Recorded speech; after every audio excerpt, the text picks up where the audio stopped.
হুম। আসসালামু আলাইকুম রহমতুল্লাহ।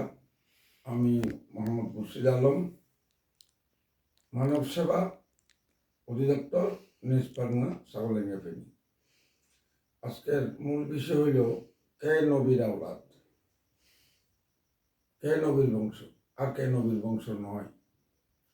অনেক জায়গাতে দেখি অনেকে গ্র্যাভিটি করি, অহংকার করে বলতেছে আমরা সৈয়দ বংশ, আমরা সৈয়দ বংশ, আমরাই নবীর আওলাদ।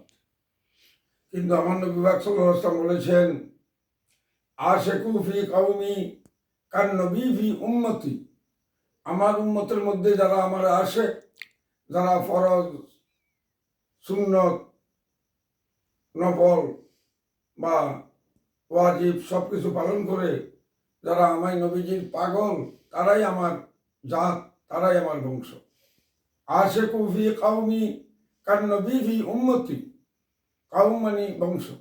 আমার উম্মতের মধ্যে যারা সব কিছু মানে, আমল ভালো, সব কিছু ভালো, আবাদত ভালো এবং আমার জন্য পাগল, তারাই আমার জাত।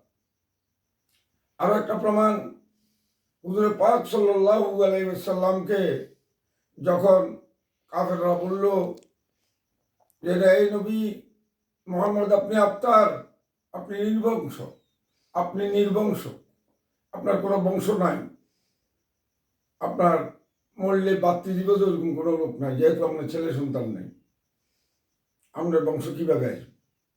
সাথে সাথে হুজুর পাক সাল্লাল্লাহু আলাইহি ওয়াসাল্লাম যখন মুখটা একটু কালো করলেন, সাথে সাথে জিবরাইল ফেরেশতাকে আল্লাহ পাক পাঠিয়ে দিয়ে বলতেছে, আপনি বলুন, এই জিবরাইল যাও, তুমি আমার বন্ধুকে বলো, এই সংবাদ দাও, এই সংবাদটা নিয়ে।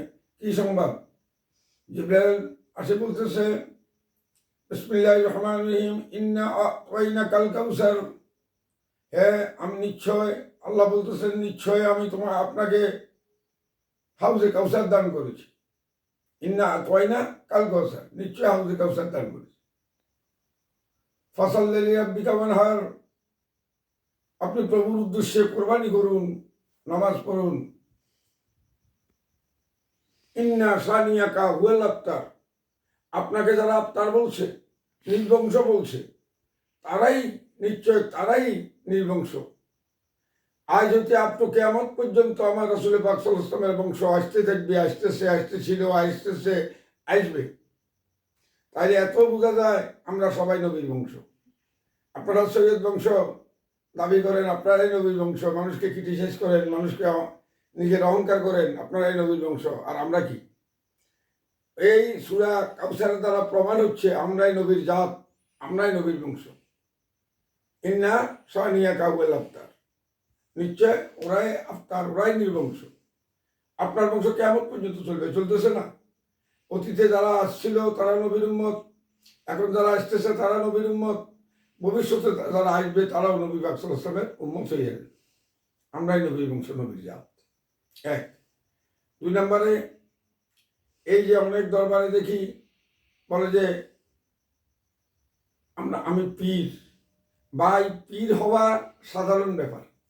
20 জন, 10 জন, 20 জন, 30 জন লোককে মুরিদ করলে পীর হওয়া যায়, কিন্তু অলি হওয়া যায় না। অলির সার্টিফিকেট আল্লাহ দিবে। অলি আল্লাহর তরফ থেকে অলি। আল্লাহ যাকে অলি বানায়, বেলায়েত দান করেন, এলমে মারফত দান করেন, উনি অলি। পীর সাধারণ জিনিস। পীর শব্দের বাংলা অর্থ হইল মুরব্বী। এটা তো বহু বড় কিছু না। আপনি 10-20 জন মুরিদ করতেছেন, আপনি পীর। আপনি ছেলে পড়াইতেছেন, আপনি মাস্টার। আপনি মাছ বেচতেছেন, আপনি মাছ ব্যাপারী। তাহলে পীর সবাই হতে পারে, কিন্তু অলি সবাই হওয়া সহজ নয়, ঠিক কিনা? তাহলে অলি হওয়া কঠিন ব্যাপার, পীর সহজ জিনিস। পীর শব্দের, পীর পার্সি শব্দ, এটা বাংলা অর্থ হল মুরব্বী। বয়স্ক লোককে পীর বলা হয়, মুরব্বী বলা হয়। আর জীবনে একটা কথা মনে রাখবেন, দুনিয়ার সব পাপ তওবা করলে আল্লাহ মাফ করতে পারে, যেহেতু আল্লাহ বলছেন ইন্নাহু কানা তাওয়াবা। কারো দিলে আঘাত দেওয়া যাবে না। আমি আমার ছেলেদেরকে বলি, সবাইকে, আমার মুরিদানদেরকে বলি, আমার ভাইদেরকে, সবাইকে, বন্ধুদেরকে, সবাইকে, যে তোমরা যত পাপই করো, পাপ করিও না, যদিও পাপ করো, ইন্নাহু কানা তাওয়াবা, সাথে সাথে তওবা করো, সাথে সাথে দেরি করবে না।